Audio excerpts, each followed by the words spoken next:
Hey friends, if you encounter the error setup.api.dll missing or not found in Windows, then please watch this video. I will guide you through the resolution. The first solution is to run an SFC scan. Search for command prompt in the Windows search bar and click on Run as Administrator. Type the command sfc /scan now and hit enter to invoke the SFC scan. And in 99% cases, this will help. But if it doesn't, then try a system restore.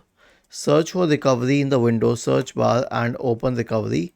Click on open system restore. Select a good restore point. Okay, let's say this one. Click on next. Click on finish and finally click on yes to initiate the system restore process. Was this helpful? If yes, then please subscribe to the channel. If not, then let us know in the comment section of the video on how we could help you further. Thank you for watching this video and have a nice day.